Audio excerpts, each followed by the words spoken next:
जगतिलयं देवं वन्दितातिवणिन्दपरिपूज्यम् ओच्छम् अणुपेहाओ भवीय जनानंद जन नेवो।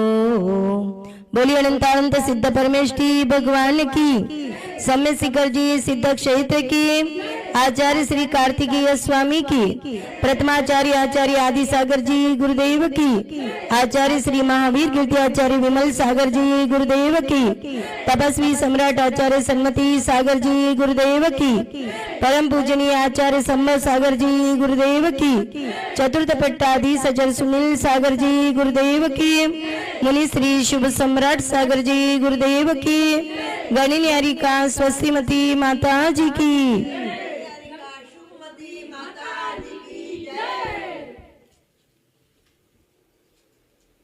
गाथा नंबर 253।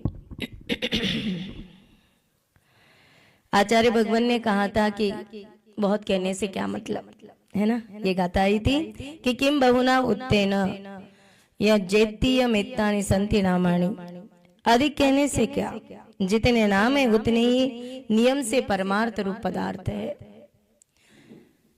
समझदार व्यक्ति होता है उसको जल्दी समझ में आता है, समझदार व्यक्ति नहीं है उसको समझ में नहीं आता है, और समझ के भी जो न समझने का नाटक करता है वो उसको तो कभी समझ में नहीं आता। इसलिए जो अद्वैतवादी है, ज्ञानाद्वैतवादी है, सांख्य मतवादी है, शून्यवादी है, उस शून्यवादी को समझाना चाहते हैं आचार्य भगवान कि जो वस्तु नहीं है उसकी कल्पना कैसे कर सकते हो। शून्यवादी कहते हैं कि इस विश्व में कुछ भी नहीं है, लेकिन वो अपने को ऐसा दिख रहा है कि ये आदमी है, ये औरत है, ये थैली है, ये फलाना है, डिगना है। ऐसा कैसे हो सकता है? जब नहीं है तो तुम्हारे ज्ञान में वो आदमी झलक कैसे रहा?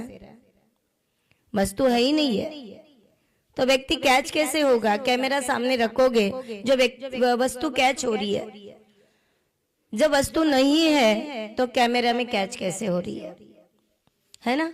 सीधा सा मतलब इसका जवाब है कि वो गलत है, झूठे है, शून्यवादी। इसी के आगे बात करेंगे 53 नंबर 253।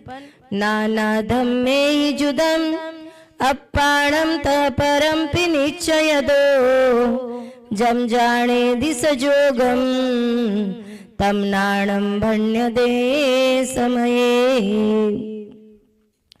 आचार्य कहते हैं कि पदार्थों का अस्तित्व बतलाकर ग्रंथकार विज्ञान का स्वरूप बतलाने वाले। ज्ञान की कितनी बड़ी महिमा है। ज्ञान के कारण ही नहीं है ज्ञेय समझ में आता है, ज्ञेय के कारण ज्ञान में झलकता आता है कि जो नाना धर्मों से युक्त अपने को तथा नाना धर्मों से युक्त अपने योग्य पर पदार्थों को जानता है उसे निश्चय से ज्ञान कहते हैं। ज्ञान की डेफिनेशन दे दी।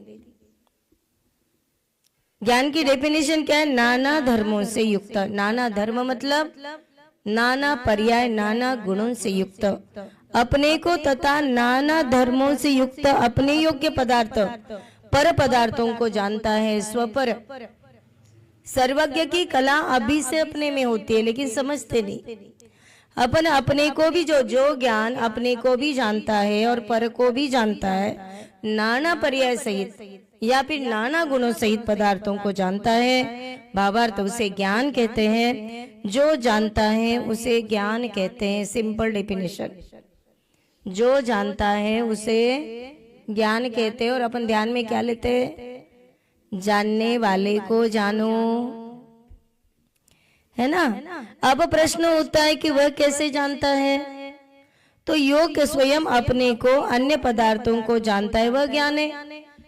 अपने को जानते हैं कि नहीं, मेरा सिर दुख रहा है, मुझे बहुत बुरा लगा, मुझे बहुत अच्छा लगा। ये कौन? बाहर के एक्शन ना करो तो भी अंदर आपको ऐसा महसूस होता है। वो किसके कारण? ज्ञान के कारण। माइक रखते रखते नीचे गिर गया, अब ये क्या बोलता है? कल तो मैं इनके सामने रहूंगा ही नहीं, ऐसा मन में भी आता है उसको। माइक को ये फीलिंग है क्या? क्योंकि इसमें चेतना नहीं है, इसमें ज्ञान नहीं है। इसमें 1 साल तक प्रवचन सुने और 1 साल के प्रवचन के बाद भी इसको कोई ज्ञान आता है? नहीं आता है। इसलिए यहाँ पर कहते हैं कि जो जानता है उसे ज्ञान कहते हैं, और तो स्वयं अपने को अन्य पदार्थों को जानता है वह ज्ञान है। इसी से परीक्षा मुख में कहा है, स्वयं अपने और पर पदार्थों के निश्चय करने वाले ज्ञान को प्रमाण कहते हैं। प्रमाण की डेफिनेशन दे दी। परीक्षामुख सूत्र की विस्तृत टीका प्रमेय कमल मार्तंड में इसका व्याख्यान खूब विस्तार से किया है। वस्तु में रहने वाले धर्मों के ज्ञान पूर्वक ही वस्तु का ज्ञान होता है, ऐसा नहीं है। क्या बोला? वस्तु में रहने वाले धर्मों के ज्ञान पूर्वक ही वस्तु का ज्ञान होता है, ऐसा नहीं है कि वस्तु के किसी भी धर्म का ज्ञान न हो वस्तु क्या ज्ञान हो जाए। वस्तु के एक एंगल का भी ज्ञान नहीं हो और वस्तु का ज्ञान हो, ऐसा हो सकता है? आपके कान आँख कुछ भी नहीं दिख रहे हैं, मुझे वस्तु दिख रहे हैं, ऐसा होता है? नहीं होता है कभी। बोले आपके हाथ वगैरह सब कुछ है लेकिन नाक ही नहीं दिख रही है। कोई तो दिख रहा है, हाथ पांव तो दिख रहे हैं। बोले कोई भी वस्तु नहीं होती लेकिन वस्तु है। ऐसा जो इसी से कहा जाता है नाना धर्मों से युक्त वस्तु को जानता है वह ज्ञान है। फिर भी संसार में जानने के लिए अनंत पदार्थ है। कितने पदार्थ है? अनंत पदार्थ है। और ये अनंत पदार्थ हम सबको न जानकर जो पदार्थ सामने उपस्थित होती है, बाबा ये दीवार के पीछे क्या चल रहा है, कौन बैठा है, नहीं पता पड़ता है, लेकिन हमारे सामने जो दिख रहा है उन पदार्थों को सामने उपस्थित होता है उसी को जानता है। उसमें भी कोई उसे साधारण रीति से जान पाता है, कोई विशेष रूप से जान पाता है, कोई सामान्य रूप से उस वस्तु को देखता है, कोई विशेष रूप से देख पाता है एक ही वस्तु को। अर्थात सब संसारी जीवों का ज्ञान एक सा नहीं होता। सर्वज्ञ भगवान का ज्ञान सभी का एक जैसा होता है, लेकिन अपना ज्ञान नहीं। जैसे एक ही, जैसे कहा था कि कृष्ण जी और बलराम जी जा रहे थे और वहां पे क्या हुआ कि एक मरा हुआ कुत्ता पड़ा था। मरा हुआ कुत्ता पड़ा था। जैसे कुत्ता पड़ा था तो वहां पे बलराम जी ने कहा ई कितनी बदबू आ रही है। तो कृष्ण जी ने कहा वाह क्या दांत है इसके। देखने का एंगल है। दूसरा बताते हैं कि एक गलत काम करने वाली वेश्या मर गई। अब उसको बाहर तो निकालना ही पड़ेगा लेके जाने के लिए। जैसे लोग इकट्ठा हो गए, एक कहता है कितनी सुंदर लड़की थी, काश इसकी शादी हो जाती तो अपना घर बसा लेता। दूसरा कहता है मुझे मिल जाती तो। कोई कहता है माता पिता को कितना बुरा लग रहा होगा। सबके एंगल अलग अलग है। एक ही वस्तु है लेकिन सोचने का अंदाज अलग अलग है। मेरी बेटी जैसी ये लग रही है, कोई ऐसा कह रहा है मेरी बहन जैसी लग रही।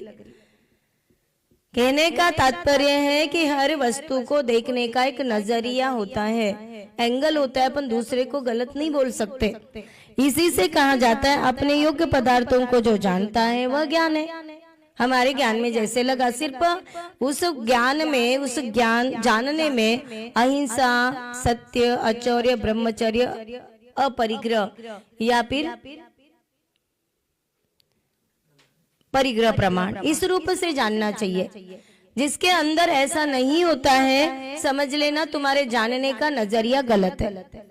जिसके अंदर हिंसात्मक, असत्यात्मक, शौर्यात्मक, अब्रह्म रूप या फिर परिग्रह रूप जो भावना है तो समझ लेना तुम गलत कर रहे हो। इसलिए धर्म के दायरे में वस्तु को जानने से तुम्हारा ज्ञान पनपने लगता है, ज्ञान विस्तार हो जाता है। यही बात की बहुत अच्छा लगा इसमें। इस गाथा में आचार्य भगवान ने अपनी ज्ञान की आंखें खोलने के लिए हमें थोड़ी सी कला दे दी। ओम नमः। चलिए आगे की गाथा। जम सवम पिपया सदी दौवम पज्जाय संजुदम लोयम तय अलोयम सवम तमनाणम सवपच्चखम। आचार्य भगवान कह रहे कि इस प्रकार सामान्य से ज्ञान का सद्भाव बतलाकर, मैंने कहा ना बहुत बड़ा काम कार्य हो गया कि आचार्य भगवान ने ज्ञान की झलक दिखाई कि क्या है ज्ञान। अपने ज्ञान की बात जब करते तो अपने को पता होना चाहिए कि किसको कहते हैं ज्ञान। सद्भाव बतलाकर ग्रंथकार अब केवल ज्ञान के अस्तित्व को बताते। एक मति ज्ञान श्रुति ज्ञान के ज्ञान की बात कर ली और वही केवल ज्ञान की बात करेंगे।